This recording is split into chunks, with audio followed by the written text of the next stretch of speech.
Chapter now. Heaven is hot water. Heaven is soap. Salvage, which is what we always called this homestead, consists of 4 rooms. There is a kitchen, a large storage space, almost the size of the whole rest of the house, and a cramped sleeping room, filled with rickety and clumsily constructed bunk beds. The last room is for bathing. Various metal tubs are sitting on a raised platform fitted with a large grate. Beneath it, there is an area of flat stone, and bits of charred wood, remnants of the fires we kept burning through the winter, to heat the room and the water at once. After I've fumbled through the darkness and found a battery-operated lantern, I light a fire, using the wood piled high in one corner of the storage shed, while Julian wanders with a glass lantern through the other parts of the house, exploring. Then I crank water from the well. I'm weak, and I can only fill half of one tub before my arms are shaking. But it's enough. I take a bar of soap from storage, and I even find a real towel. My skin is itching, crawling with dirt. I can feel it everywhere, in my eyelids, even. Before I begin undressing, I call out, "Julian." Yes. His voice is muffled. From the sound of it, he is in the sleeping space. Stay where you are, okay? There is no door on the bathing room. It is unnecessary, and things that are unnecessary in the wilds do not get built, made, or used. There is a slight pause. Okay, he says. I wonder what he is thinking. His voice sounds high, strained, although that might be the effect of distortion through the tin and plywood walls. I place the gun on the floor, then strip out of my clothes, enjoying the heavy thud of my jeans on the ground. For a moment my body looks alien, even to myself. There was a time when I was a little bit round everywhere, despite the muscles in my thighs and calves from running. My stomach had swelled to it, my breasts were full and heavy. Now I am all carved inward wire and rope.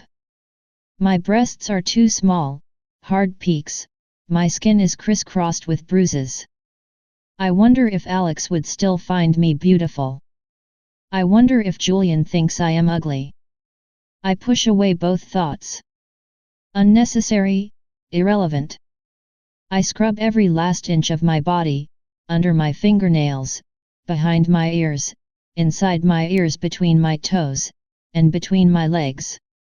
I lather my hair and let soap run into my eyes, burning. When I finally stand up, still slippery with soap, like a fish, the tub is ringed with dirt.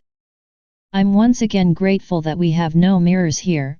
My reflection is darkly indistinct on the surface of the water, a shadow self. I don't want to see more clearly what I look like. I dry myself and put on clean clothes, sweatpants, heavy socks, and a large sweatshirt.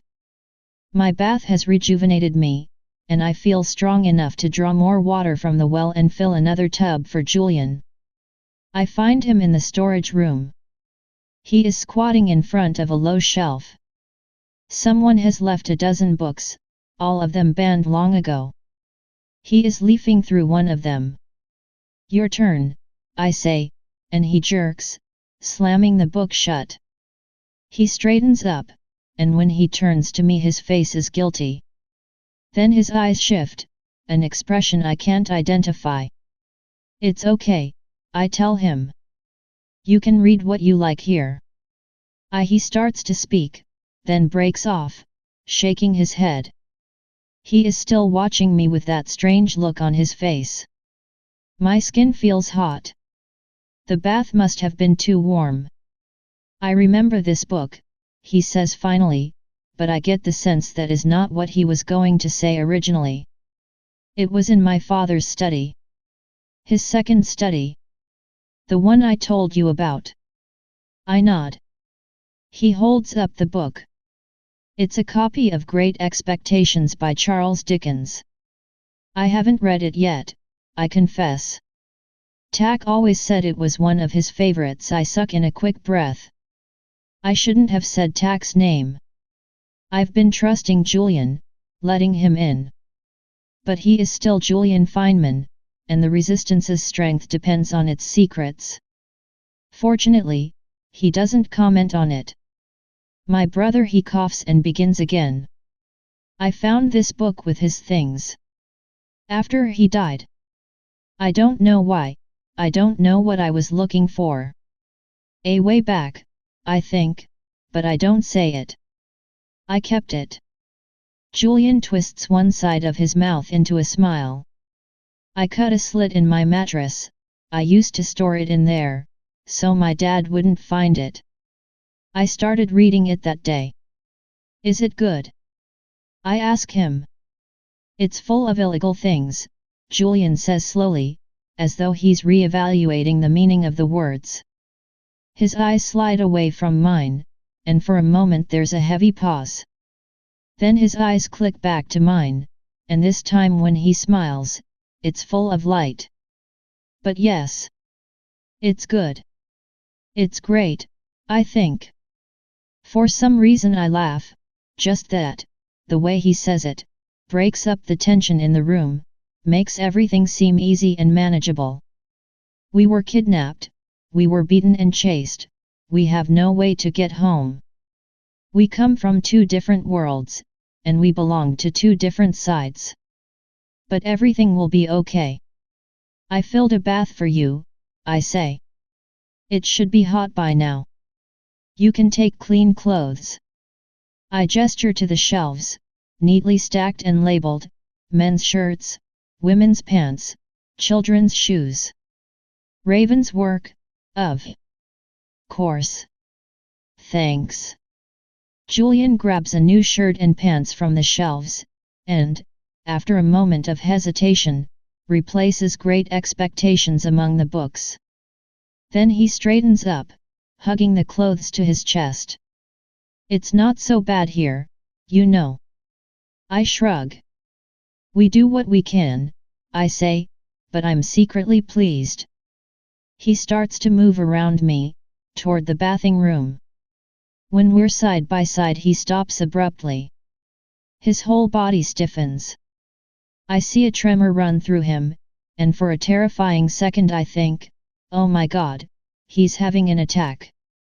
Then he says simply, your hair. What? I'm so surprised I can barely croak out the word. Julian's not looking at me, but I can feel an alertness in his whole body, an absorption, and it makes me feel even more exposed than if he were staring. Your hair smells like roses, he says, and before I can respond, he wrenches away from me and into the hall, and I am left alone, with a fluttering in my chest. While Julian bathes, I set out dinner for us. I'm too tired to light up the old wood stove, so I set out crackers, and open up 2 cans of beans, and 1 each of mushrooms and tomatoes, whatever doesn't need to be cooked. There's salted beef, too.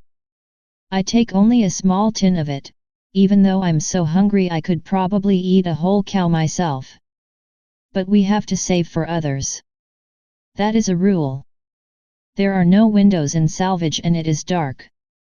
I turn off the lantern, I don't want to waste battery power. Instead I find a few thick candles already burned down almost to stubs and set those out on the floor. There is no table in salvage. When I lived here with Raven and Tak, after Hunter had gone with the others even farther south, to Delaware, we ate like this every night, bent over a communal plate, knees bumping, shadows flickering on the walls. I think it was the happiest I'd been since leaving Portland.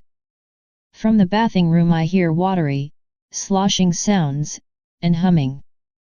Julian, too, is finding heaven in small things. I go to the front door and crack it. The sun is already setting. The sky is pale blue and threaded with pink and gold clouds. The metal detritus around salvage the junk and the shrapnel smolders red. I think I see a flicker of movement to my left. It must be the cat again, picking its way through the junk. What are you looking at? I whirl around, slamming the door accidentally. I didn't hear Julian come up behind me. He is standing very close. I can smell his skin, soapy and yet somehow still boy. His hair curls wetly around his jawline. Nothing, I say, and then because he just stands there, staring at me, I say, you look almost human. I feel almost human, he says, and runs a hand through his hair. He has found a plain white t-shirt and jeans that fit. I'm glad Julian doesn't ask too many questions about this homestead, and who stays here, and when it was built. I know he must be dying too. I light the candles and we sit cross-legged on the ground, and for a while we're too busy eating to talk about much of anything. But afterward we do talk. Julian tells me about growing up in New York and asks me questions about Portland. He tells me about wanting to study mathematics in college, and I tell him about running cross-country. We don't talk about the cure, or the resistance, or the DFA, or what happens tomorrow, and for that hour while we're sitting across from each other on the floor, I feel as though I have a real friend. He laughs easily, like Hannah did. He's a good talker, and an even better listener. I feel weirdly comfortable around him, more comfortable, even, than I did with Alex. I don't mean to think the comparison, but I do, and it's there, and I stand up abruptly, while Julian is in the middle of a story, and carry the plates to the sink. Julian breaks off, and watches me clatter the dishes into the basin. Are you okay? Julian asks. Fine, I say too sharply. I hate myself in that moment, and I hate Julian, too, without knowing why. Just tired. That, at least, is true. I am suddenly more tired than I have ever been in my life. I could sleep forever, I could let sleep fall over me like snow. I'll find us some blankets, Julian says, and stands up. I feel him hesitating behind me, and I pretend to be busy at the sink. I can't bear to look at him right now. Hey, he says. I never got to thank you. He coughs. You saved my life down there in the tunnels. I shrug, keeping my back toward him. I am gripping the edges of the sink so tightly my knuckles are white. You saved my life too, I say. I almost got stuck by a scavenger. When he speaks again, I can tell that he's smiling.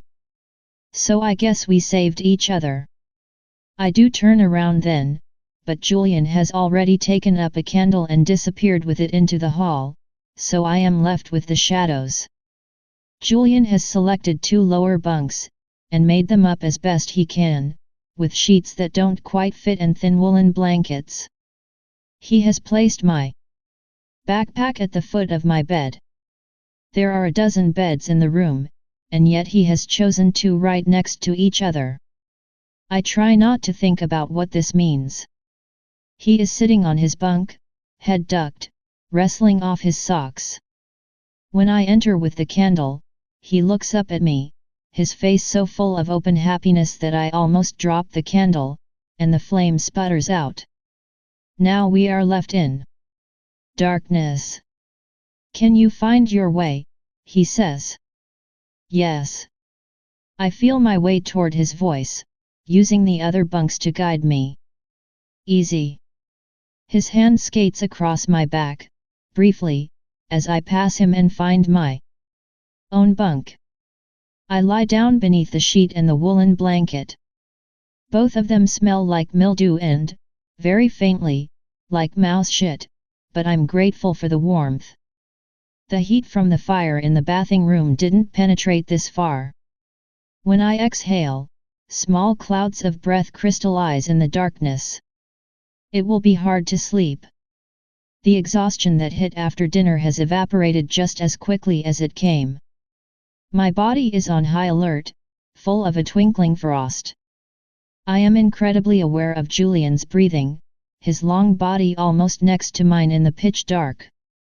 I can feel that he is awake too. After a while he speaks. His voice is low, a little bit hoarse. Lena. Yet. My heart is beating high and fast in my throat and chest. I hear Julian roll over to face me. We are only a few feet apart, that is how close the beds have been built together. Do you ever think about him? About the boy who infected you? Images flash in the darkness, a crown of auburn hair, like autumn leaves burning, the blur of a body, a shape running next to me, a dream figure. I try not to, I say. Why not? Julian's voice is quiet. I say, because it hurts. Julian's breath is rhythmic, reassuring. I ask, do you ever think of your brother? There is a pause. All the time, Julian says. Then, they told me it would be better after I was cured. There are a few more moments of silence. Then Julian speaks again. Can I tell you another secret? Yes. I pull my blanket tighter around my shoulders. My hair is still wet. I knew it wouldn't work. The cure, I mean. I knew it would kill me. I wanted it to. The words come out in a low rush. I've never told anyone that before. Suddenly I could cry. I want to reach over and grab his hand. I want to tell him it's okay, and feel the softness of his seashell ear against my lips. I want to curl up against him, as I would have done with Alex, and let myself breathe in his warm skin. He is not Alex. You don't want Julian. You want Alex. And Alex is dead. But that's not quite true. I want Julian, too. My body is filled with aching. I want Julian's lips on mine, full and soft, and his warm hands on my back and in my hair. I want to lose myself in him, dissipate into his body, feel our skin melting together. I squeeze my eyes shut, willing away the thought. But with my eyes closed, Julian and Alex melt together. Their faces merge and then separate, then collapse again, like images reflected in a stream, passing over each other until I am no longer sure which of them I am reaching for in the dark, in my head. Lena. Julian asks again, this time even more quietly. He makes my name sound like music. He has moved closer to me. I can feel him, the long lines of his body, a place where the darkness has been displaced. I have shifted too, without meaning to. I am on the very edge of my bed, as close to him as possible. But I won't roll over to face him. I will myself still. I freeze my arms and legs, and try to freeze my heart, too. Yes, Julian. What does it feel like? I know what he is talking about, but still I ask, what does what feel like? The deliria. He pauses.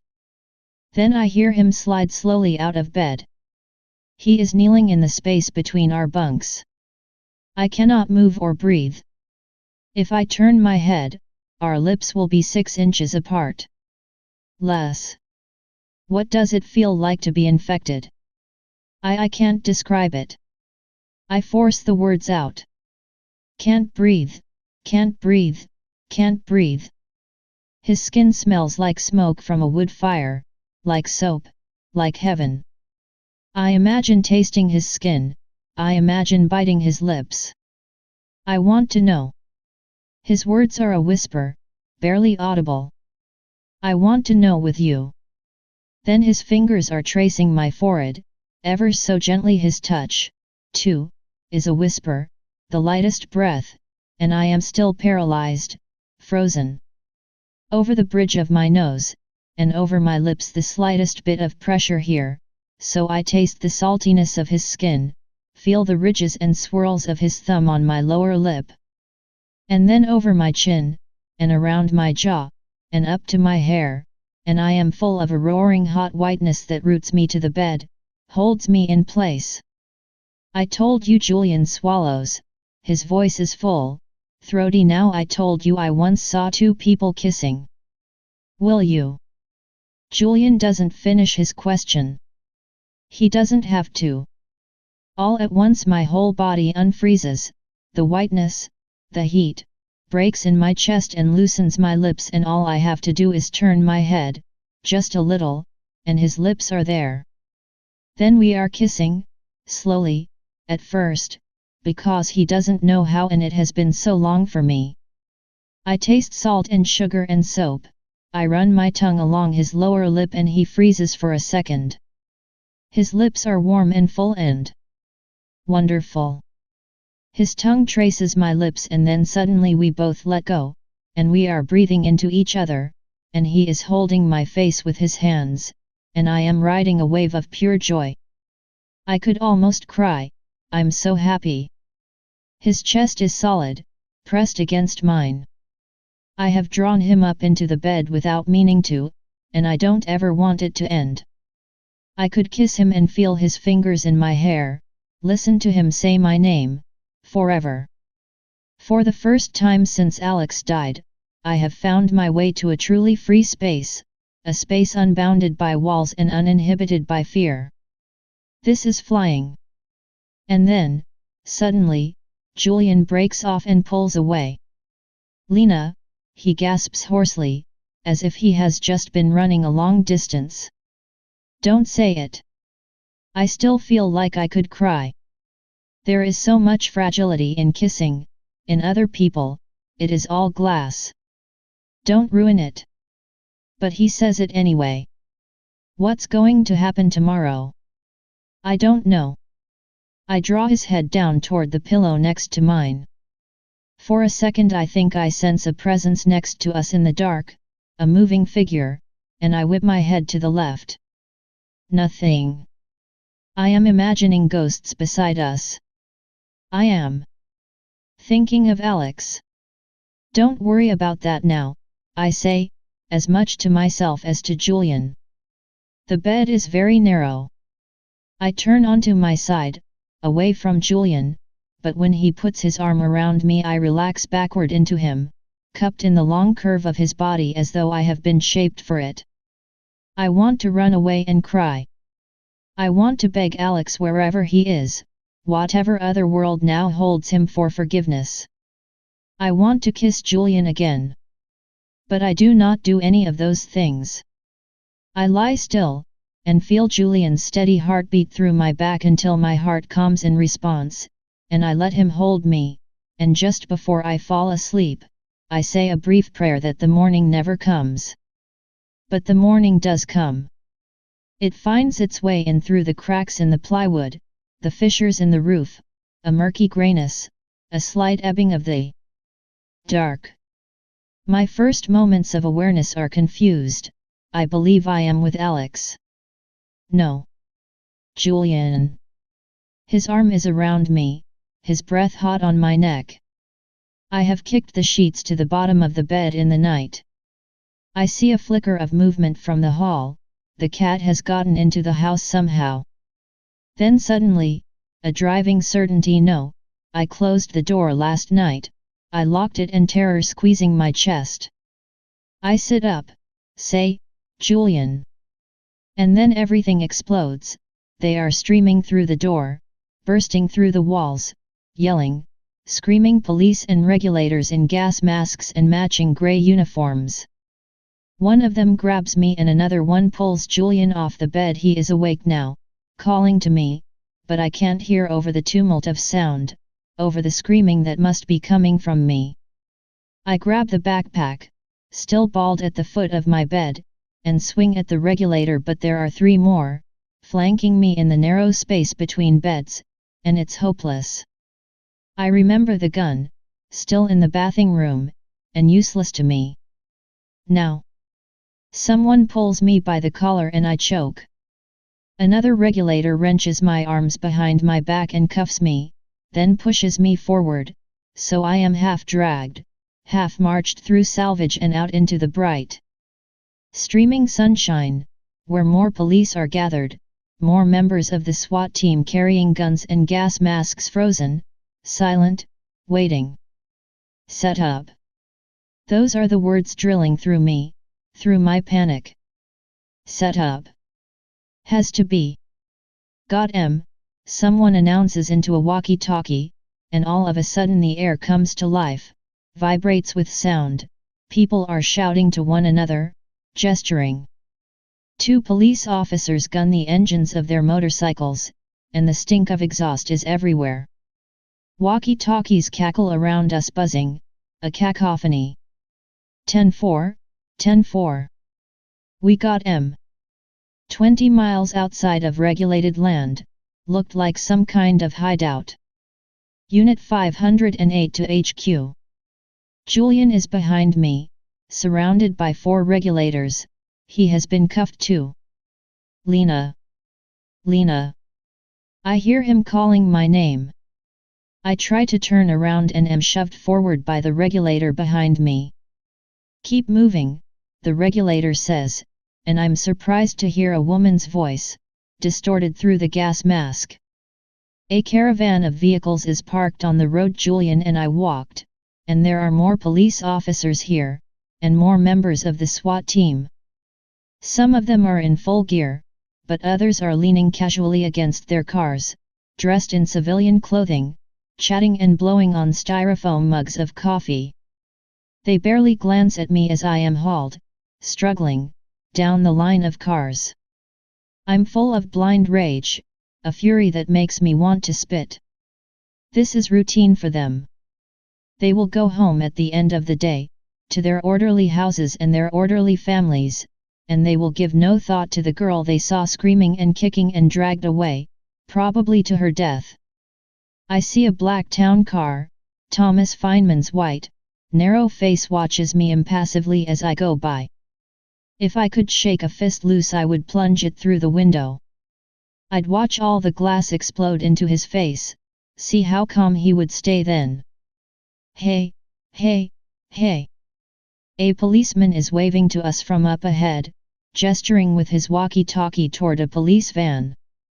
Black words stand out vividly against its sparkling white paint, City of New York, Department of Correction, Reform, and Purification.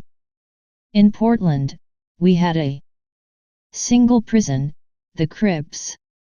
It housed all the criminals and resistors, plus the resident loonies, many of them driven crazy by botched or early cures.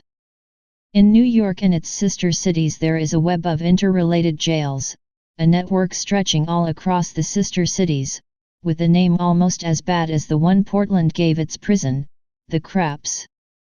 Over here, this way. Now another policeman is waving us over to a different van, and there is a momentary pause. The whole scene is a mass of confusion, more chaotic than the raids I've seen. There are too many people. There are too many cars choking the air with exhaust, too many radios buzzing at once, people talking and shouting over one another. A regulator and a member of the SWAT team are arguing about jurisdiction. My head hurts, the sun is burning my eyes. All I see is glaring sunshine, a metal river of cars and motorcycles, exhaust turning the air to mirage, to thickness and smoke. Suddenly panic crests inside of me. I don't know what happened to Julian. He isn't behind me anymore, and I can't see him in the crowd. Julian! I scream out, and get no answer, although one policeman turns at the sound of my voice and then, shaking his head, hawks a brown glob of saliva onto the ground by my feet. I'm fighting against the woman behind me again, trying to tear myself out of her grasp, but her hands are a vice around my wrists and the more I struggle, the tighter she holds. Julian! Julian! No response. The panic has turned to a solid lump, and it is clotting my throat. No, no, no, no. Not again. All right, keep going. The woman's distorted gas mask voice urges me forward. She pushes me past the line of waiting cars. The regulator who has been leading the procession is speaking rapidly into his walkie-talkie, some argument with command about who is to take me in, and he barely glances at us as we thread through the crowd. I'm still fighting the woman behind me with every bit of strength I have, even though the way she is holding my arms sends a fiery pain from my wrists to my shoulders, and even if I did break free, I'm still handcuffed and wouldn't get more than a few feet without getting tackled. But the rock in my throat is there, and the panic, and the certainty. I need to find Julian. I need to save him. Beneath that, older words, more urgent words, continue to surge through me, not again, not again, not again. Julian. I strike backward with my foot and connect with the woman's shins. I hear her curse, and for just a second her grip loosens. But then she is once again restraining me, jerking my wrists so sharply that I gasp. And then, as I tipped backward to give relief to my arms, trying to catch my breath, trying not to cry, she bends forward a little so the mouth of her mask bumps once against my ears. Lena, she says, low. Please. I don't want to hurt you. I'm a freedom fighter. That word freezes me, that's a secret code sympathizers and invalids use to indicate their allegiances. I stop trying to fight her off, and her grip relaxes. But she continues to propel me forward, past the caravan of cars. She walks quickly, and with such purpose that nobody stops her or interferes. Up ahead I see a white van straddling the gutter that runs next to the dirt road. It is also stenciled with the crap sign, but the markings seem slightly off. They are a tiny bit too small, I realize, although you'd have to be staring to notice it. We've rounded a bend in the road and are concealed from the rest of the security detail by an enormous pile of twisted metal and shattered concrete. Suddenly the woman releases my arms. She springs forward to the van and produces a set of keys from one of her pockets. She swings open the back doors. The interior of the van is dark, empty, and smells faintly sour. In, she says.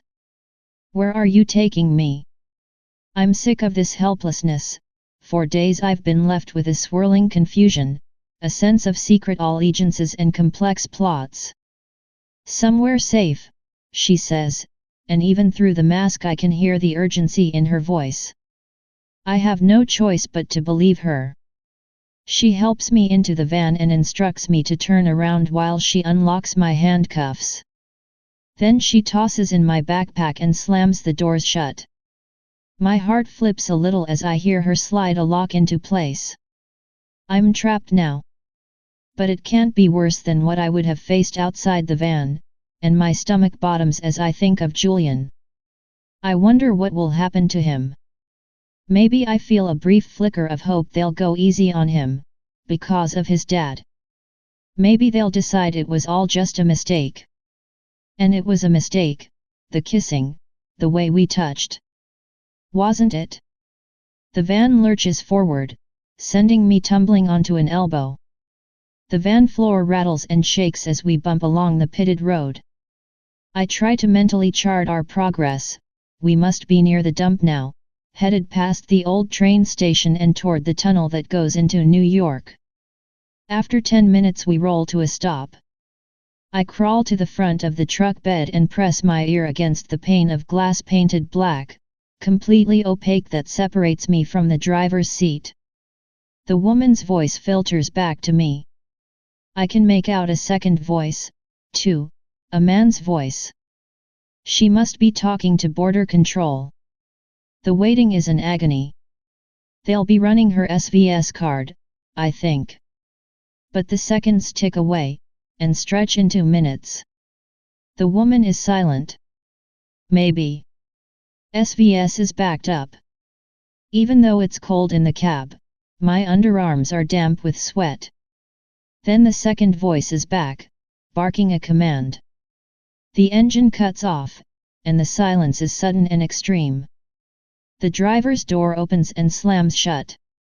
The van sways a little. Why is she getting out? My mind is racing. If she is a part of the resistance, she may have been caught, recognized. They're sure to find me next. Or and I'm not sure which is worse, they won't find me.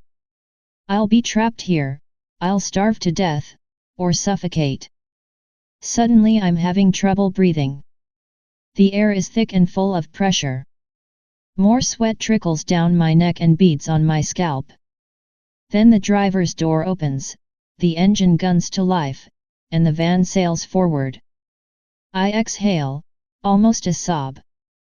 I can somehow feel it as we enter the Holland Tunnel, the long, dark throat around the van, a watery, echoey place.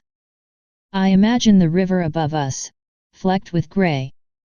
I think of Julian's eyes, the way they change like water reflecting different kinds of light. The van hits a pothole, and my stomach lurches as I rocket into the air and down onto the floor again.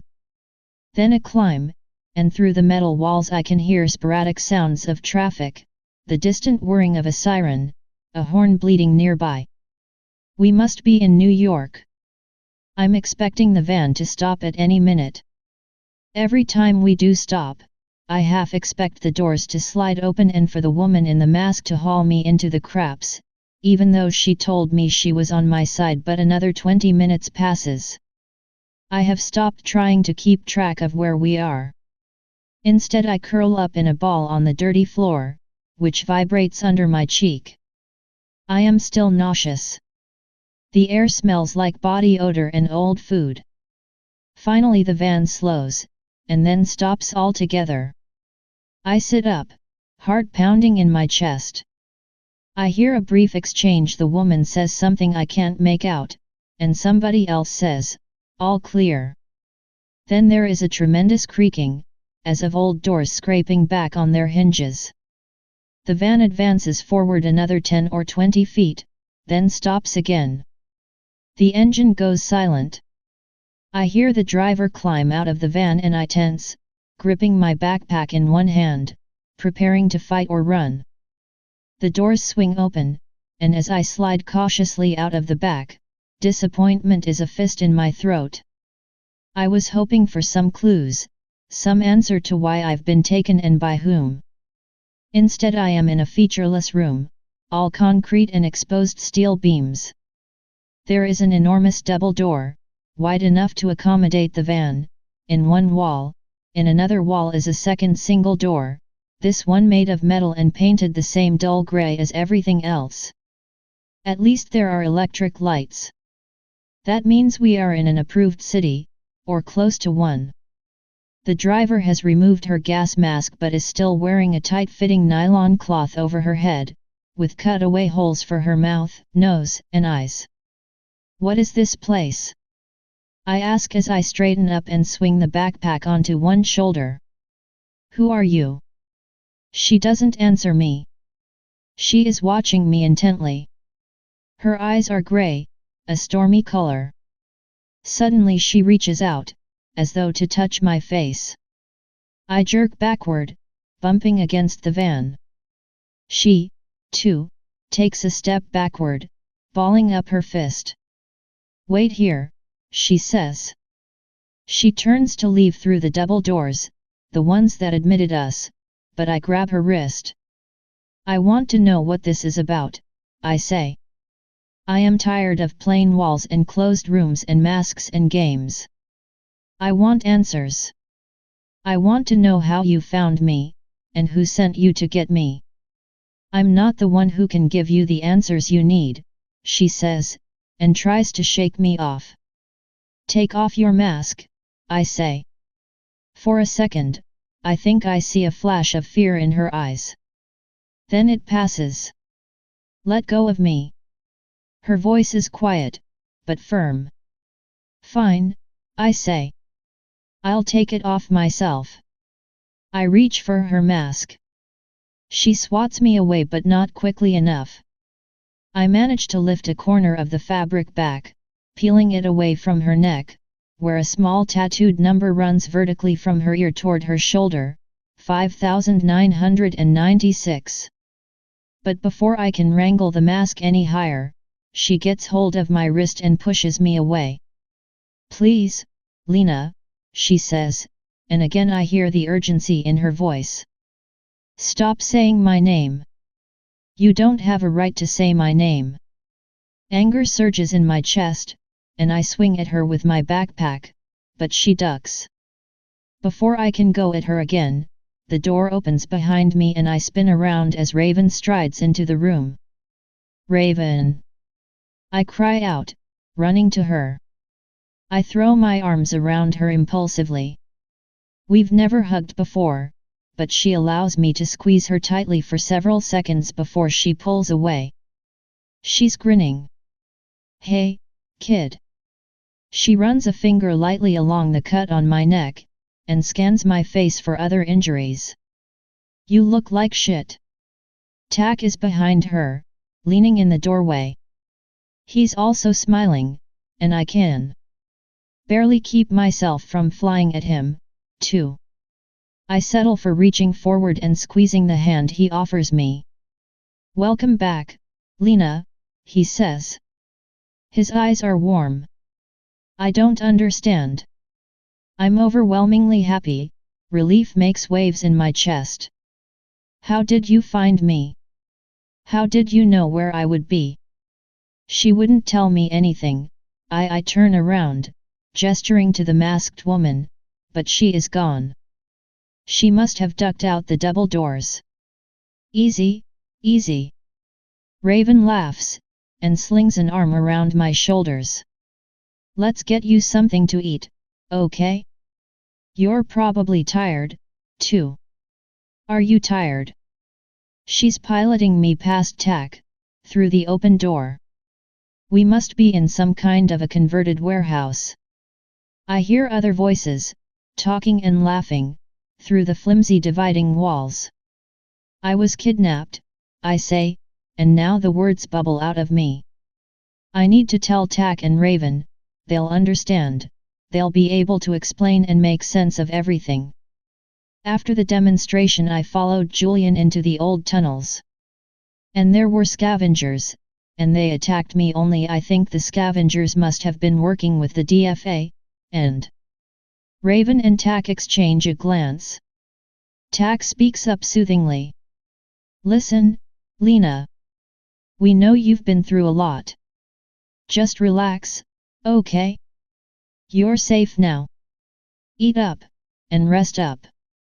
They've led me into a room dominated by a large metal folding table. On it are foods I haven't had in forever, fresh fruit and vegetables, bread, cheese. It's the most beautiful thing I've ever seen. The air smells like coffee, good and strong. But I can't sit and eat yet. First, I need to know. And I need them to know about the scavengers, and the people who live underground, and the raid this morning, and about Julian. They can help me rescue Julian. The thought comes to me suddenly, a deliverance. But, I start to protest. Raven cuts me off, laying a hand on my shoulder. Tak's right, Lena. You need to get your strength up. And we'll have plenty of time to talk on the road. On the road. I repeat, looking from Raven to Tak. They are both smiling at me, still, and it makes a nervous prickling feeling in my chest. It is a form of indulgence, the smile doctors give children when they administer painful shots. Now I promise, this will only pinch for a second. We're heading north, Raven says in a too cheerful voice. Back to the homestead. Well, not the original homestead. We'll spend the summer outside of Waterbury. Hunter has been in touch. He heard about a big homestead by the perimeter of the city, lots of sympathizers on the other side, and my mind has gone blank. We're leaving. I say dumbly, and Raven and Tak exchange another look. We can't leave now. We have no other choice, Raven says, and I start to feel anger rising in my chest. She's using her sing-song voice, like she's speaking to a baby. No, I shake my head, ball my fists against my thighs. No. Don't you get it? I think the scavengers are working with the DFA. I was kidnapped with Julian Feynman. They locked us underground for days. We know, Tak says, but I barrel on, coasting on the fury now, letting it build. We had to fight our way out. They almost killed me. Julian saved me. The rock in my stomach is migrating up into my throat. And now they've taken Julian, and who knows what they'll do. Probably drag him straight to the labs, or maybe throw him in prison, and Lena. Raven puts her hands on my shoulders. Calm down. But I can't. I'm shaking from panic and rage. Tak and Raven must understand, they need to. We have to do something. We have to help him. We have to. Lena. Raven's voice turns sharper, and she gives me a shake. We know about the scavengers, okay? We know they've been working with the DFA. We know all about Julian, and everything that happened underground. We've been scouting for you around all the tunnel exits. We were hoping you would make it out days ago. This, at last, makes me shut up. Raven and Tak have finally stopped smiling. Instead they are looking at me with twin expressions of pity. What do you mean? I pull away from Raven's touch and stumble a bit. When Tak draws a chair out from the table, I thud into it. Neither of them answers right away, so I say, I don't understand. Tak takes a chair across from me. He examines his hands, then says slowly, the resistance has known for a while that the scavengers were being paid off by the DFA. They were hired to pull off that stunt you saw at the demonstration. That doesn't make any sense. I feel like my brain is covered in thick paste, my thoughts flounder, come to nothing. I remember the screaming, the shooting, the scavengers' glittering blades. It makes perfect sense. Raven speaks up. She is still standing, keeping her arms wrapped around her chest. Nobody in Zombieland knows the difference between the scavengers and the rest of us, the other invalids. We're all the same to them. So the scavengers come and act like animals, and the DFA shows the whole country how terrible we are without the cure, how important it is to get everyone treated for delirium immediately. Otherwise the world goes to hell. The scavengers are the proof.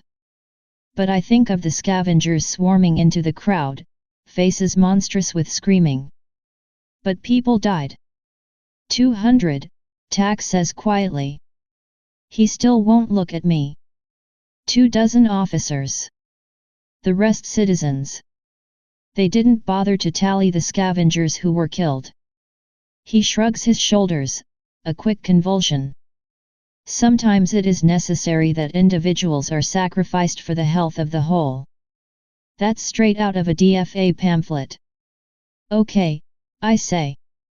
My hands are shaking, and I grip the sides of my chair. I'm still having trouble thinking straight. Okay. So what are we going to do about it? Raven's eyes flick to Tak, but he keeps his head bowed.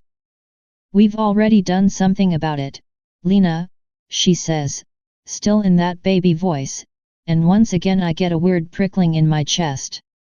There is something they aren't telling me, something bad. I don't understand. My voice sounds hollow. There are a few seconds of heavy silence. Then Tak sighs, and says over his shoulder to Raven, I told you, we should have clued her in from the start. I told you we should have trusted her. Raven says nothing. A muscle twitches in her jaw. And suddenly I remember coming downstairs a few weeks before the rally and hearing Tak and Raven fighting. I just don't understand why we can't be honest with each other. We're supposed to be on the same side. You know that's unrealistic, Tak. It's for the best. You have to trust me. You're the one who isn't trusting. They were fighting about me. Clued me into what? The prickling is becoming a heavy thud, painful and sharp. Go ahead, Raven says to Tak. If you want to tell her so badly, be my guest. Her voice is biting, but I can tell, underneath that, she's afraid. She's afraid of me and how I will react. Tell me what? I can't stand this anymore. The cryptic glances, the impenetrable web of half-phrases. Tak passes a hand over his forehead. Okay, look, he says, speaking quickly now, as though eager to end the conversation. It wasn't a mistake that you and Julian were taken by the scavengers, okay? It wasn't an error. It was planned. Heat creeps up my neck. I lick my lips. Who planned it? I say, though I know, it must have been the DFA. I answer my own question, saying, the DFA, just as Tak grimaces and says, we did. Ticking silence. 1, 2, 3, 4. I count off the seconds, take a deep breath, close my eyes, and reopen them. What? Tak actually flushes. We did. The resistance planned it. More silence. My throat and mouth have gone to dust. I don't understand. Tak is avoiding my eyes again. He walks his fingers across the edge of the table, back and forth, back and forth. We paid the scavengers to take Julian. Well, the resistance did. One of the higher UPS in the movement has been posing as a DFA agent, not that it matters. The scavengers will do anything for a price, and just because they've been in the DFA's pocket for a while now doesn't mean their loyalties aren't for sale.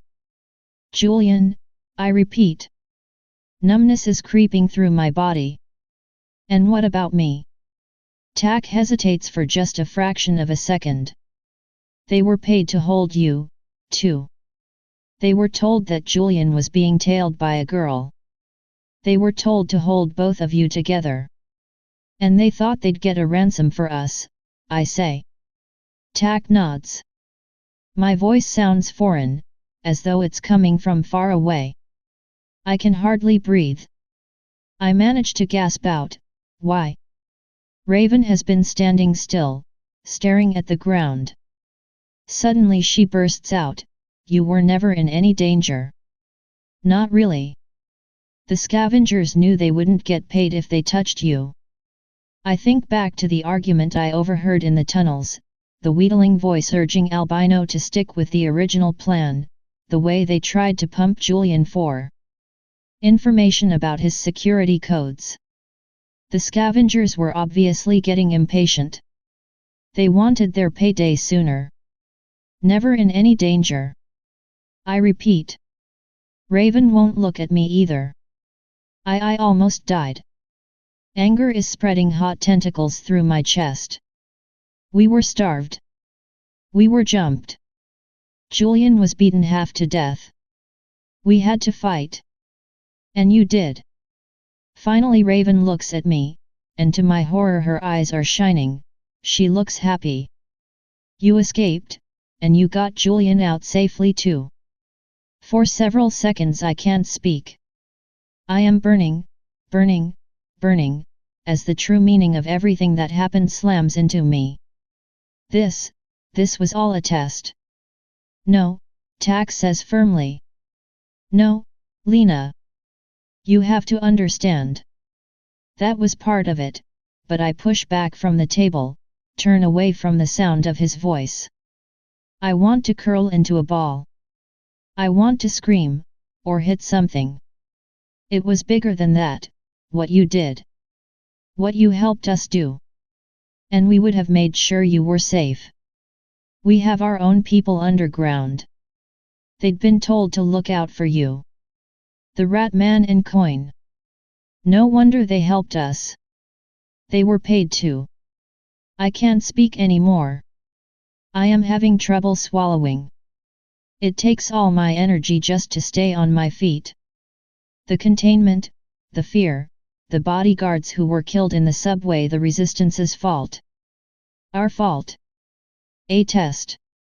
Raven speaks up again, her voice filled with quiet urgency, a salesman trying to convince you to buy. You did a great thing for us, Lena. You've helped the resistance in more ways than you know. I did nothing, I spit out. You did everything. Julian was tremendously important to the DFA. A symbol of everything the DFA stands for. Head of the youth group. That's 600,000 people alone, young people, uncured. Unconvinced. My blood goes all at once to ice. I turn around slowly. Tak and Raven are both looking at me hopefully, as though they expect me to be pleased. What does Julian have to do with this? I say. Once again Raven and Tak exchange a glance. This time I can read what they are thinking. I am being difficult, obtuse. I should understand this by now. Julian has everything to do with it, Lena, Raven says. She sits down at the table, next to Tak. They are the patient parents, I am the troublemaking teen. We could be discussing a flunk test. If Julian's out of the DFA, if he's cast out. Even better, if he chooses out, Tak interjects, and Raven spreads her hands as if to say, obviously. She continues, if he's cast out or he wants out, either way, it sends a powerful message to all the uncureds who have followed him and seen him as a leader. They might rethink their loyalties, some of them will, at least. We have a chance to bring them over to our side. Think about that, Lena. That's enough to make a real difference. That's enough to turn the tide in our favor. My mind is moving slowly, as though it has been encased in ice. This morning's raid's planned. I thought it was a setup, and I was right. The resistance was behind it, they must have tipped off the police and the regulators. They gave up the location of one of their own homesteads just to ensnare Julian. And I helped ensnare him. I think of his father's face, floating in the window of the black town car, tight, grim, determined. I think of the story Julian told me about his older brother, how his father locked him in a basement, injured, to die alone and in the dark. And that was just for participating in a demonstration. Julian was in bed with me. Who knows what they'll do to him as punishment? Blackness surges inside of me. I close my eyes and see Alex and Julian's faces, merging together and then separating, like they did in my dream. It's happening again. It's happening again, and again it's my fault. Lena. I hear a chair scrape away from the table and suddenly Raven is next to me, slipping an arm around my shoulders. Are you okay? Can we get you something? Tak asks. I shake out of Raven's grasp. Get off of me. Lena, Raven croons. Come on. Have a seat. She is reaching for me again. I said, get off of me. I pull away from her, stumble backward, bump against a chair. I'm going to get some water, Tak says. He pushes away from the table and heads into a hall that must lead to the rest of the warehouse. For a moment I hear a surge in conversation, raucous, welcoming, then silence. My hands are shaking so badly I can't even squeeze them into fists. Otherwise I might hit Raven in the face. She sighs. I understand why you're mad. Maybe Tak was right. Maybe we should have told you the plan from the beginning. She sounds tired. You used me, I spit out. You said you wanted to help, Raven says simply. No. Not like that. You don't get to choose. Raven takes a seat again and lays her hands flat on the table. That isn't how it works. I can feel her willing me to yield, to sit, to understand. But I can't, and I won't. What about Julian? I force myself to meet her eyes, and I think I see her flinch just slightly. He's not your problem. Raven's voice turns slightly harder. Yet. I think of Julian's fingers running through my hair, the encircling warmth of his arms, how he whispered, I want to know. I want to know with you. What if I want to make him my problem? Raven and I stare at each other. Her patience is running out. Her mouth is set in a line, angry and tight. There's nothing you can do, she says shortly. Don't you get it? Lena Morgan-Jones doesn't exist anymore. Poof, she's gone. There's no way back in for her. There's no way in for you. Your job is done. So we leave Julian to be killed? Or thrown in prison? Once again Raven sighs, as though I'm a spoiled child throwing a tantrum. Julian Feynman is the head of the youth division of the DFA, she begins again. I know all that, I snap. You made me memorize it, remember? So, what? He gets sacrificed for the cause. Raven looks at me in silence, an assent. You're just as bad as they are, I squeeze out, through the tightness of the fury in my throat, the heavy stone of disgust. That is the DFA's motto too, some will die for the health of the whole. We have become like them. Raven stands again and moves toward the hallway. You can't feel guilty, Lena, she says. This is war, you know. Don't you get it? I fire back at her the very words she used on me a long time ago, back at the burrow, after Miyako died. You can't tell me what to feel. Raven shakes her head. I see a flash of pity on her face. You really liked him, then? Julian. I can't answer. I can only nod. Raven rubs her forehead tiredly and sighs again. For a moment I think she is going to relent. She'll agree to help me. I feel a surge of hope. But when she looks at me again, her face is composed, emotionless. We leave tomorrow to go north, she says simply, and just like that the conversation is ended. Julian will go to the gallows for us, and we will smile, and dream of victory hazy red, soon to come, a blood-colored dawn. The rest of the day is a fog. I drift from room to room.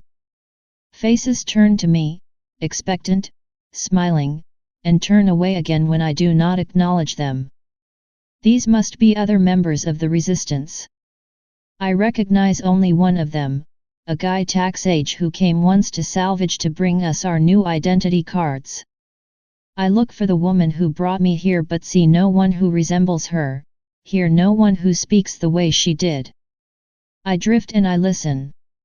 I gather we are 20 miles north of New York, and just south of a city named White Plains. We must be scheming our electricity from them. We have lights, a radio, even an electric coffee maker. One of the rooms is piled with tents and rolled up sleeping bags. Tack and Raven have prepared us for the move. I have no idea how many of the other resistors will be joining us, presumably, at least some of them will stay. Other than the folding table and chairs, and a room full of sleeping cots, there is no furniture. The radio and the coffee maker sit directly on the cement floor, nested in a tangle of wires. The radio stays on for most of the day, piping thinly through the walls, and no matter where I go, I can't escape it. Julian Feynman, head of the youth division of Delirium Free America and son of the group's president. Himself a victim of the disease. Every radio station is the same. They all tell an identical story. Discovered today. Currently under house arrest. Julian resigned his position and has refused the cure. A year ago, the story would not have been reported at all. It would have been suppressed, the way the very existence of Julian's brother was no doubt slowly and systematically expunged from public records after his death. But things have changed since the incidents. Raven is right about one thing: it is war now, and armies need symbols. Emergency Convention of the Regulatory Committee of New York, swift judgment, scheduled for execution by lethal injection at 10 a.m. tomorrow. Some are calling the measures unnecessarily harsh. Public outcry against the DFA and the RCNY. I sink into a dullness, a place of suspension. I can no longer feel anything. The anger has ebbed away, and so has the guilt. I am completely numb. Julian will die tomorrow. I helped him die. This was the plan all along. It is no comfort to think that had he been cured, he would have in all probability died as well. My body is chilled, frozen to ice. At some point someone must have handed me a sweatshirt, because I am wearing one. But still I can't get warm. Thomas Feynman's official statement. The DFA stands behind the Regulatory Committee's decision. They say, the United States is at a critical juncture, and we can no longer tolerate those who want to do us harm. We must set a precedent. The DFA and the United States of America can no longer afford to be lenient. The resistance is too strong. It is growing underground, in tunnels and burrows, in the dark, damp places they cannot reach. So they will make a bloody example for us in public, in the light. At dinner, I managed to eat something, and even though I still can't bring myself to look at Raven and Tack, I can tell they take this as a sign that I have relented. They are forced cheerful, too loud, telling jokes and stories to the 4 or 5 other resistors who have assembled around the table. Still, the radio voice infiltrates, seeps through the walls, like the sibilant hiss of a snake. No other statement from either Julian or Thomas Feynman. After dinner, I go to the outhouse, a tiny shed 50 feet from the main building, across a short expanse of cracked pavement. It is the first time I've been outside all day, and the first chance I've had to look around. We are in some kind of old warehouse. It sits at the end of a long, winding concrete drive surrounded by woods on both sides. To the north I can make out the twinkling glow of city lights. This must be White Plains. And to the south, against the blush pink evening sky, I can just detect a hazy, halo glow, the artificial crown of lights that indicates New York City. It must be around 7 o'clock, still too early for curfew or mandatory blackout. Julian is somewhere among those lights, in that blur of people and buildings. I wonder whether he's scared. I wonder whether he's thinking of me. The wind is cold but carries with it the smell of thawing earth and new growth, a spring smell. I think of our apartment in Brooklyn packed up now, or perhaps ransacked by regulators and police. Lena Morgan-Jones is dead, like Raven said, and now there will be a new Lena. Just like every spring the trees bring forth new growth on top of the old, on top of the dead and the rot. I wonder who she will be. I feel a sharp stab of sadness. I have had to give up so much, so many selves and lives already. I have grown up and out of the rubble of my old lives, of the things and people I have cared for, my mom, Grace, Hannah, Alex. And now Julian. This is not who I wanted to be. An owl hoots somewhere, sharply, in the gathering darkness, like a faint alarm. That's when it really hits me, the certainty like a concrete wall going up inside of me. This is not what I wanted. This is not why I came to the wilds, why Alex wanted me to come, not to turn my back and bury the people I care about, and build myself hard and careless on top of their bodies, as Raven does. That is what the zombies do. But not me. I have let too many things decay. I have given up on enough. The owl hoots again, and now its cry sounds sharper, clearer. Everything seems clearer, the creaking of the dry trees, the smells in the air, layered and deep, a distant rumbling, which swells on the air, then fades again. Truck. I've been listening without thinking, but now the word, the idea, clarifies, we can't be far from a highway. We must have driven from New York City, which means there must be a way back in. I don't need Raven, and I don't need Tack. And even if Raven was right about Lena Morgan-Jones, she doesn't exist anymore. After all, fortunately, I don't need her, either. I go back into the warehouse. Raven is sitting at the folding table, packing food into cloth bundles. We will strap them to our packs, and hang them from tree branches when we camp at night, so the animals won't get at them. At least, that is what she will do. Hey! She smiles at me, over-friendly, as she has been all evening. Did you get enough to eat? I nod. More than I've had in a while, I say, and she winces slightly. It's a dig, but I can't help it. I lean up against the table, where small, sharp knives have been laid out to dry on a kitchen towel. Raven draws one knee to her chest. Listen, Lena. I'm sorry we didn't tell you earlier. I thought it would be well, I just thought it would be better this way. It was a pure test, too, I say, and Raven looks up quickly.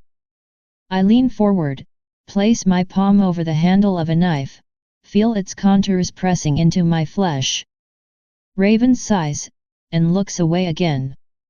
I know you must hate us right now, she starts to say, but I cut her off. I don't hate you. I straighten up again, bringing the knife with me, slipping it into my back pocket. Really? For a moment Raven looks much younger than her age. Really, I say, and she smiles at me small, tight, relieved. It's an honest smile. I add, but I don't want to be like you either. Her smile falters. As I'm standing there, looking at her, it occurs to me that this may be the last time I ever see her. A sharp pain runs through me, a blade in the center of my chest. I am not sure that I ever loved Raven, but she gave birth to me here, in the wilds. She has been a mother and a sister, both. She is yet another person I will have to bury. Someday you'll understand, she says, and I know that she really believes it. She is staring at me wide-eyed, willing me to understand, that people should be sacrificed to causes, that beauty can be built on the backs of the dead. But it isn't her fault. Not really. Raven has lost deeply, again and again, and she, too, has buried herself. There are pieces of her scattered all over. Her heart is nestled next to a small set of bones buried beside a frozen river, which will emerge with the spring thaw, a skeleton ship rising out of the water. I hope not, I say, as gently as I can, and that is how I say goodbye to her.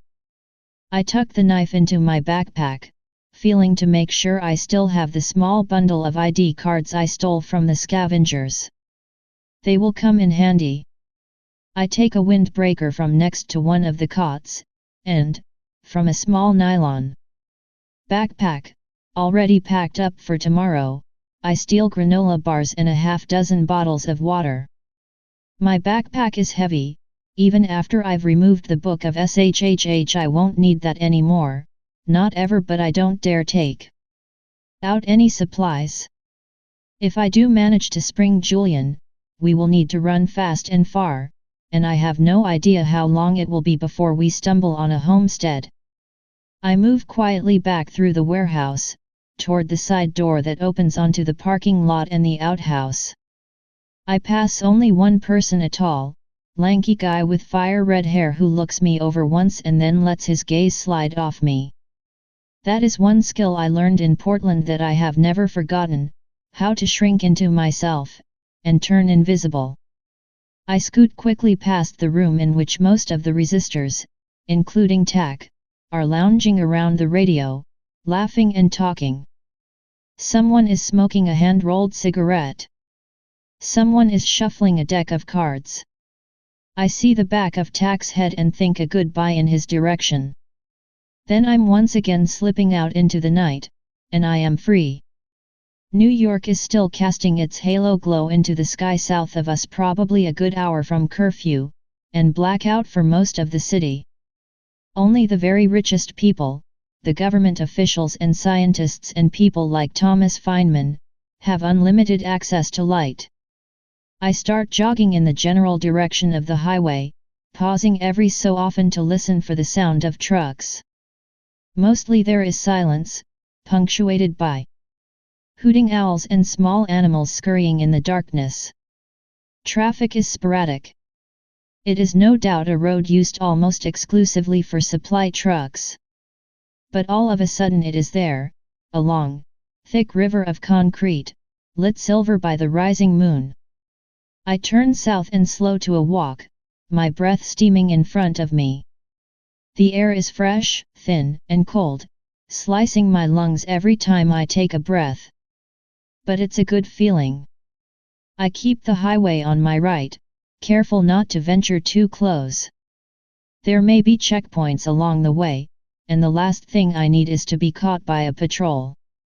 It is roughly 20 miles to the northern boundary of Manhattan. It's hard to keep track of time, but I think it has been at least 6 hours before I see, in the distance, the high concrete wall that marks the city's border. The going was slow. I have no flashlight, and the moon was often lost beyond the thick tangle of tree branches above me, all interlocked, skeletal fingers clasped together tightly. At times I was practically feeling my way. Thankfully the highway to my right reflected some light, and served to orient me. Otherwise I'm sure I would have gotten lost. Portland was enclosed entirely in a cheap chain-link fence, rumored to be electrified. In New York, portions of the boundary are built of concrete and loops of barbed wire, with high watchtowers interspersed at intervals along the wall, beaming floodlights into the dark, lighting up the silhouettes of the trees on the other side, in the wilds. I am still several hundred feet from the border. Its lights are just visible, winking through the trees, but I drop into a crouch and move toward the highway slowly, listening for any sounds of movement. I doubt that there are patrols on this side of the border. But then again, things are changing now. You can never be too careful. There's a long, shallow gully 15 feet from the highway, coated in a thin covering of rotting leaves, and still patchy with puddles from rain and melting snow. I maneuver down into the gully and press myself flat on my stomach. This should make me pretty much invisible from the highway, even if someone is patrolling. Dampness seeps through my sweatpants, and I realize I'll need to find a place to change and something to change into when I make it into Manhattan. There's no way I can walk the city streets like this without arousing suspicion. But I'll have to deal with that later. It's a long time before I hear the rumble of a truck engine in the distance. Then headlights bloom from the dark, lighting up swirling mist. The truck rattles by me, enormous, white, and stamped with the logo of a grocery chain, slowing as it approaches the border. I prop myself onto my elbows. There is a gap in the border wall, through which the highway extends like a silver tongue. It is barred by a heavy iron gate. As the truck comes to a stop, two dark figures emerge from a guardhouse. Backlit by the floodlights, they are nothing but edged shadows and the black shape of rifles. I'm too far away to make out what they are saying, but I imagine they are checking the driver's papers. One of the guards circles the truck, inspecting it. He does not open the truck bed, though, and check the interior. Sloppy. Sloppiness is good. Over the next few hours, I watch an additional 5 trucks pass. In each case, the ritual is repeated, although one truck, marked Exxon, is opened and thoroughly searched. As I wait, I plan. I move closer to the border, keeping low to the ground, moving only when the highway is empty and the moon has skated behind one of the heavy, massed clouds in the sky. When I am no farther than 40 feet from the wall, I once again hunker down to wait. I am so close, I can make out individual features of the guards. Both men as they emerge periodically from the guard hut to circle the approaching trucks. I can hear snatches of conversation, too. They ask for ID, they verify license and registration. The ritual lasts no longer than 3 or 4 minutes. I will have to act quickly. I should have worn something warmer than a windbreaker. At least the cold keeps me awake. By the time I see an opportunity to move, the sun is already rising behind a thin covering of fleecy dark clouds. The floodlights are still illumined, but their power is diminished in the murky dawn, and they're not nearly so blinding. A garbage truck, with a ladder that extends up one of its sides and onto its metal roof, shudders to a halt in front of the metal gate. I move into a crouch and wrap my fingers around the rock I selected earlier from the ditch. I have to flex my fingers a few times just to get the blood flowing. My limbs are stiff, and aching with cold. One guard circles the vehicle, completing his inspection, cradling his rifle. The other stands at the driver's window, blowing air onto his hands, asking the usual questions. Where are you coming from? Where are you headed? I stand up, cupping the rock in my right hand, and thread quickly through the trees, careful to step only where the leaves have been trampled to wet mulch. A good muffler for my footsteps. My heart is drumming so hard in my throat I can hardly breathe. The guards are 20 feet to my right, maybe less. I have only one chance. When I'm close enough to the wall to be sure of my aim, I wind up and rocket the stone toward one of the floodlights. There's a miniature explosion when it hits, and the sound of falling glass. Instantly I'm retracing my steps, circling backward as both guards whip around. What the hell, one of them says, and starts jogging toward the damaged floodlight, shouldering his rifle. I'm praying that the second guard follows. He hesitates, shifting his gun from his left hand to his right. He spits. Go, go, go. Wait here, he says to the driver, and then he, too, moves away from the garbage truck.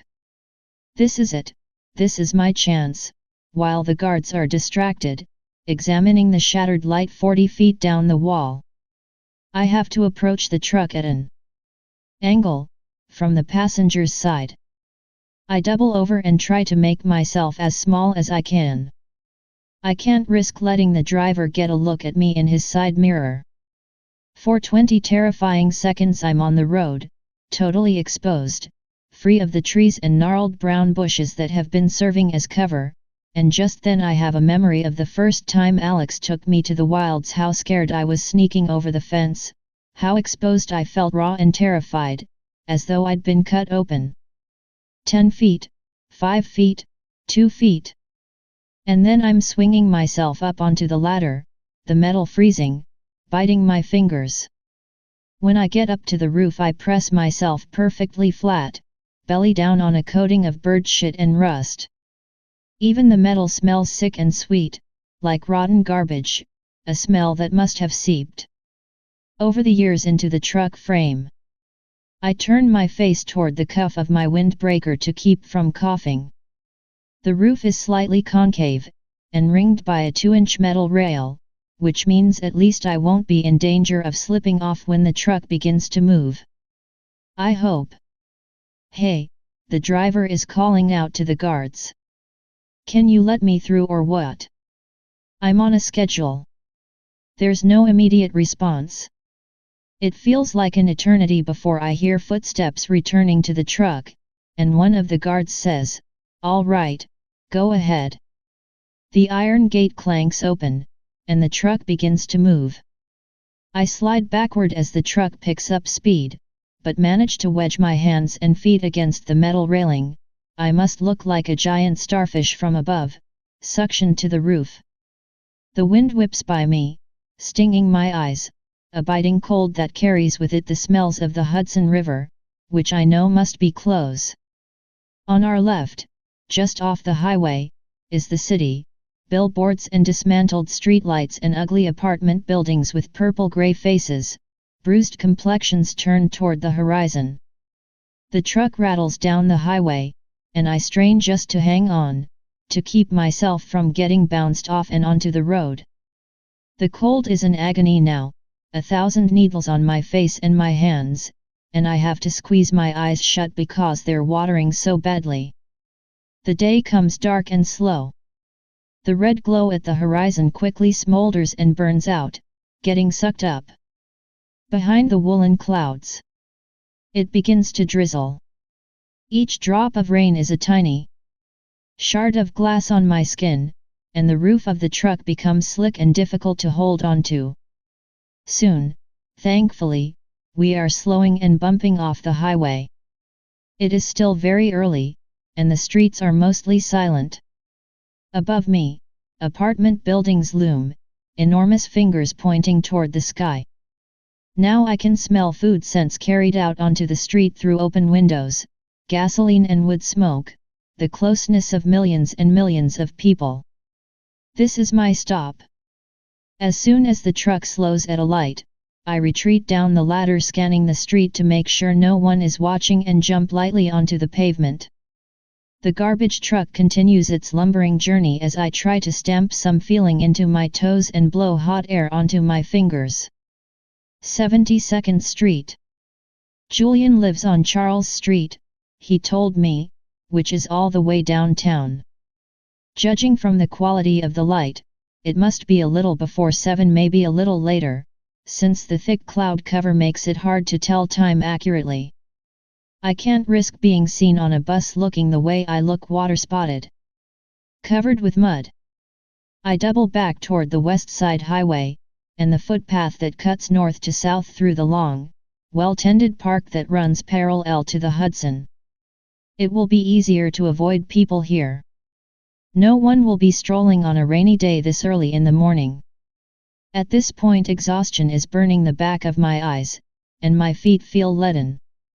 But every step brings me closer to Julian, and to the girl I pledged to become.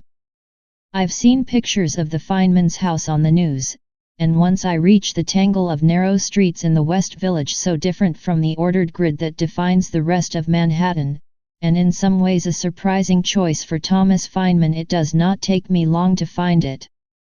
The rain is still coming down, moisture squelching in my sneakers. The Feynman's townhouse is impossible to mistake.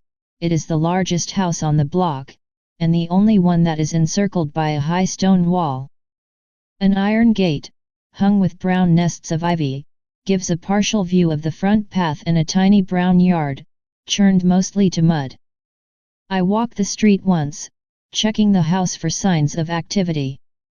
But all the windows are dark, and if there are guards watching Julian, they must be inside. I get a surge of pleasure from the graffiti someone has scrawled on the Feynman's stone wall: "Murderer." Raven was right, every day, the resistance is growing. One more turn around the block, and this time I'm scanning the whole street, keeping my eyes up, looking for witnesses, nosy neighbors, problems, escape routes. Even though I'm soaked through, I'm grateful for the rain. It will make things easier.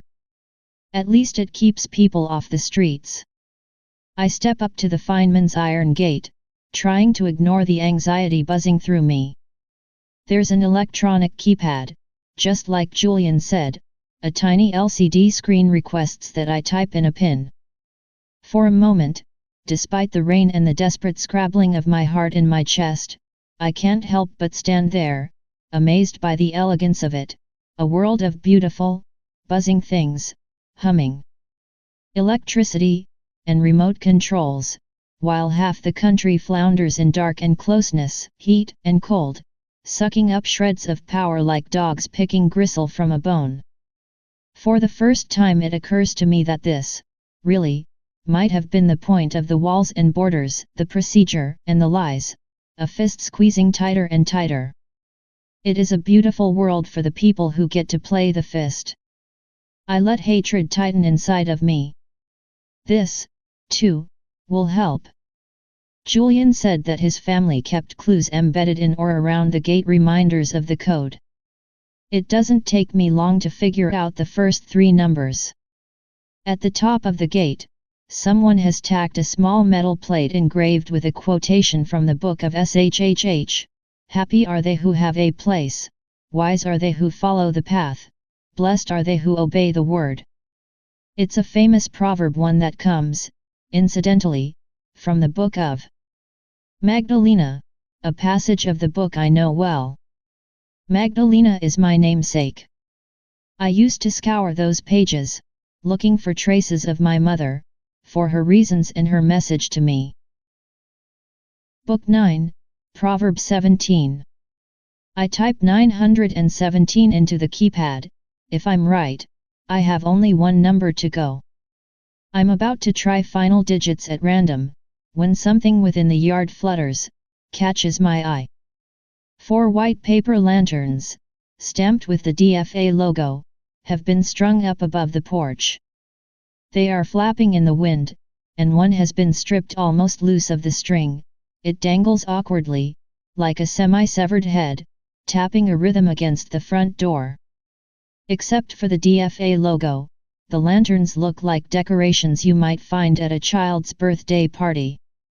They look strangely incongruous above the massive stone porch, swaying high above the bleak yard. A sign. Has to be. 9174. The gate clicks as the locks retract, and I'm in.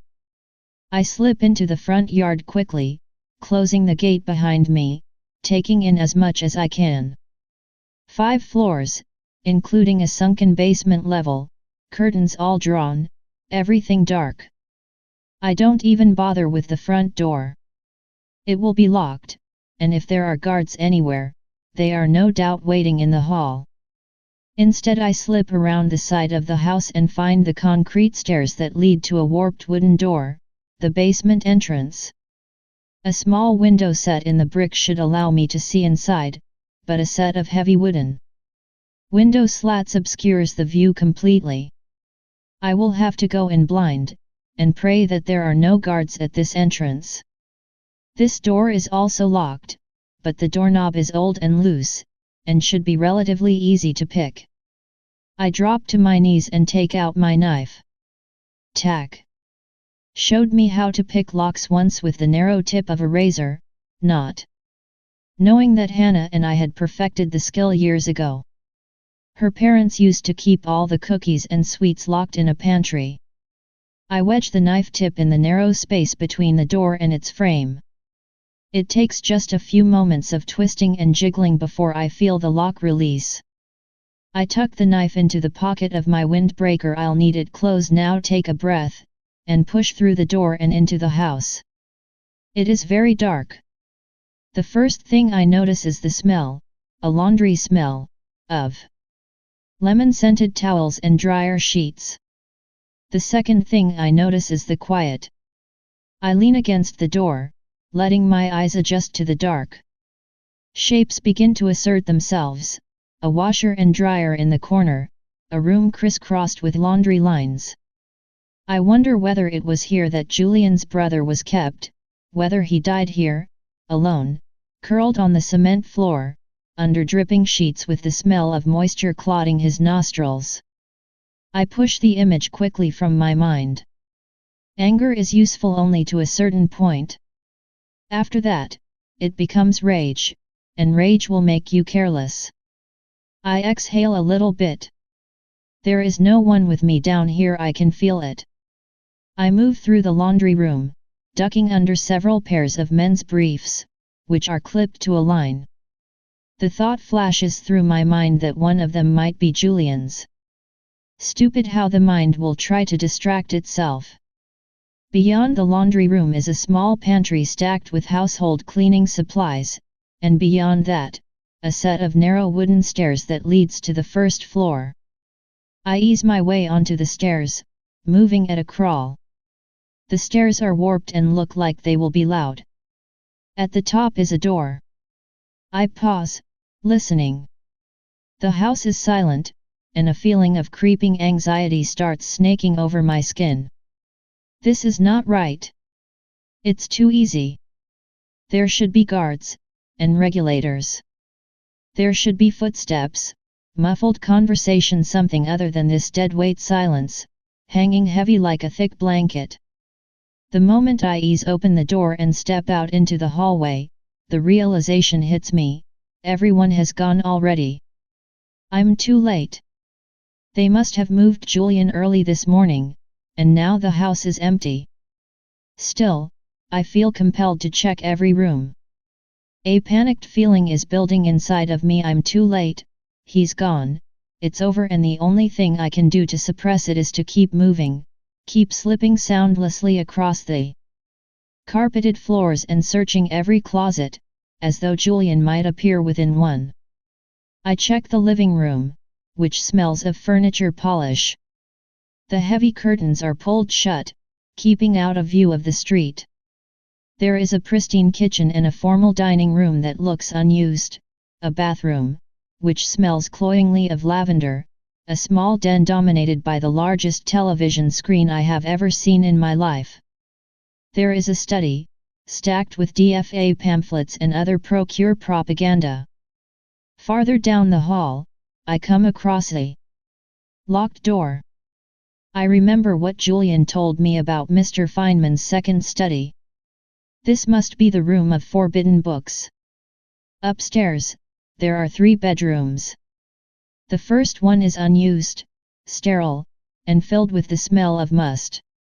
I feel, instinctively, that this was Julian's brother's room, and that it has remained shut up since his death. I inhale sharply when I reach Julian's room. I know it is his. It smells like him. Even though he was a prisoner here, there are no signs of struggle. Even the bed is made, the soft-looking blue covers pulled haphazardly over green and white striped sheets. For a second I have the urge to climb into his bed and cry, to wrap his blankets around me the way I let him wrap his arms around my waist at Salvage. His closet door is open a crack. I see shelves filled with faded denim jeans, and swinging button-down shirts. The normalcy of it almost kills me. Even in a world turned upside down, a world of war and insanity, people hang their clothing, they fold their pants, they make their beds. It is the only way. The next room is much larger, dominated by 2 double beds, separated by several feet of space, the master bedroom. I catch a glimpse of myself in a large mirror hanging over the bed and recoil. I haven't seen my reflection in days. My face is pale, my skin stretched tight over my cheekbones. My chin is smeared with dirt, and my clothing is covered with it too. My hair is frizzing from the rain. I look like I belong in a mental institution. I rummage through Mrs. Feynman's clothing and find a soft cashmere sweater and a pair of clean, black denim jeans. They're too big around the waist, but once I belt the pants I look almost normal. I remove my knife from my backpack and wrap the blade in a t-shirt so I can safely carry it in the pocket of my windbreaker. I ball up the rest of my clothes and stuff them into the very back of the closet, behind the shoe rack. I check the clock on the bedside table. 8:30 a.m. On my way downstairs, I spot a bookshelf in a hallway alcove, and the small statue of a rooster perched on the highest shelf. I can't explain what overcomes me, or why it matters, but all of a sudden I need to know whether Thomas Feynman has been keeping the key to the second study there all these years. He's the kind of man who would do that, even after the hiding place had been discovered by his son. He would trust that the beating had served as a sufficient deterrent. He would do it as a test and a tease, so that every time Julian saw the stupid thing, he would remember, and regret. The bookshelf isn't particularly big, and the last shelf isn't very high. I'm sure Julian could easily reach it now, but I have to stand on a footstool to get at the rooster. As soon as I pull the porcelain animal toward me, something rattles in its belly. The head of the rooster unscrews, and I tip a metal key into my palm. Just then I hear the muffled sound of footsteps, and someone saying, "Yes, yes, exactly." My heart stops. Thomas Feynman's voice. At the far end of the hallway, I see the handle on the front door begin to rattle as he works a key in the lock. Instinctively, I jump off the footstool, still clutching the key in my palm, and whirl around to the locked door. It takes me a few seconds of fumbling before I can make the key fit, and in that time I hear the front door locks slide open, 2 of them, and I am frozen in the hallway, terrified, as the door opens a crack. Then Feynman says, "Damn it. Pause." "No, Mitch, not you. I dropped something." He must be on the phone. In the time it takes him to pause and scoop up whatever he has dropped, I manage to get the key in the lock, and I slip quickly into the forbidden study, closing the door a split second before the front door closes as well, a double heartbeat rhythm. Then the footsteps are coming down the hall. I back away from the door, as though Feynman will be able to smell me. The room is very dim. The heavy velvet curtains at the window are imperfectly closed, allowing a bare ribbon of grey light to penetrate. Towers of books and artwork spiral toward the ceiling like twisted totems. I bump into a table and have to spin around, catching a heavy, leather-bound volume at the last second, before it thuds to the floor. Feynman pauses outside the study door, and I could faint. My hands are shaking. I do not remember whether I put the head back on the rooster. "Please, please, please, keep moving." He is saying into the phone. His voice is flinty, clipped, not at all the upbeat drawl he uses when he speaks on radio interviews and at DFA meetings. "Yes, exactly. 10 a.m. It's been decided." Another pause, and then he says, "Well, there really is no choice, is there? How would it look if I tried to appeal?" His footsteps retreat up the stairs and I exhale a little, although I'm still too afraid to move. I'm terrified I'll bump into something again and disrupt one of the piles of books. Instead I wait, frozen, until Feynman's footsteps once again pound down the stairs. "I got it," he is saying, as his voice grows fainter. He is leaving.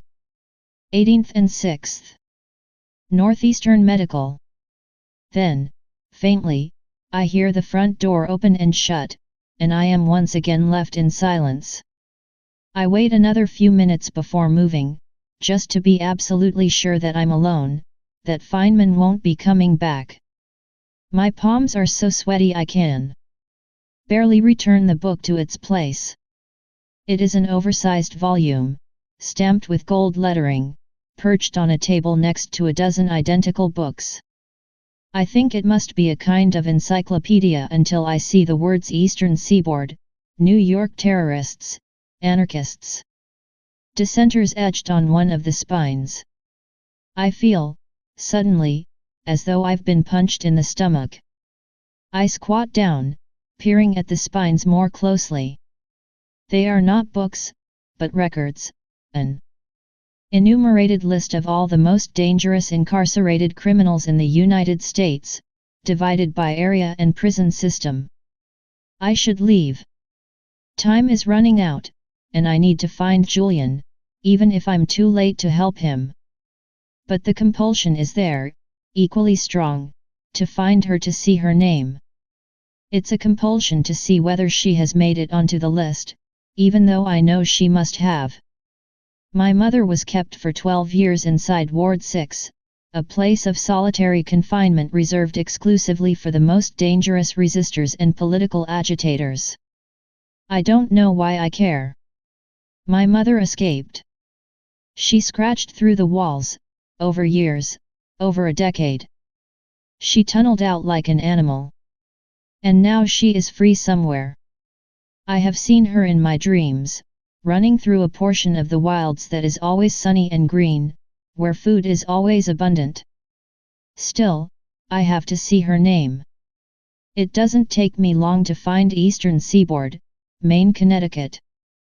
The list of political prisoners who have been incarcerated in the crypts in the past 20 years spans 50 pages. The names are not listed alphabetically, but by date. The pages are handwritten, in chicken scrawls of varying legibility. This book has obviously passed through many hands. I have to move closer to the window, to the thin fissure of light, to read. My hands are shaking, and I steady the book on the corner of a desk which is, itself, almost completely concealed with other books, forbidden titles from the days before the cure. I'm too focused on the list of names, each one a person, each one a life, sucked away by stone walls, to care or look closer. It gives me only marginal comfort to know that some of these people must have escaped after the bombing of the crypts. I easily find the year my mother was taken, the year I turned 6, when she was supposed to have died. It is a section of 5 or 6 pages, and probably 200 names. I track my finger down the page, feeling dizzy for no reason. I know she will be in the book. And I know, now, that she is safe. But still, I must see it. There is a piece of her that exists in the faded ink traces of her name. Her life was taken by those pen strokes, and my life was taken too. Then I see it. My breath catches in my throat. Her name is written neatly, in large, elegant cursive, as though whoever was in possession of the log at the time enjoyed the looping curls of all the LLs and As. Annabelle Gill E.S. Halloway. The Crypts. Ward 6, Solitary Confinement. Level 8 Agitator. Next to these words is the prisoner's intake number. It is printed carefully, neatly, 5996. My vision tunnels, and in that moment the number seems lit up by an enormous beam. Everything else is blackness, fog. 5996, the faded green number tattooed on the woman who rescued me from salvage, the woman with the mask. My mother. Now my impressions of her are shuffling back, but disjointed, like pieces of a puzzle that don't quite interconnect. Her voice, low and desperate, and something else. Pleading, maybe? Sad? The way she reached out, as though to touch my face, before I swatted her away. The way she kept using my name. Her height, I remember her being so tall, but she is short, like me, probably no more than 5'4".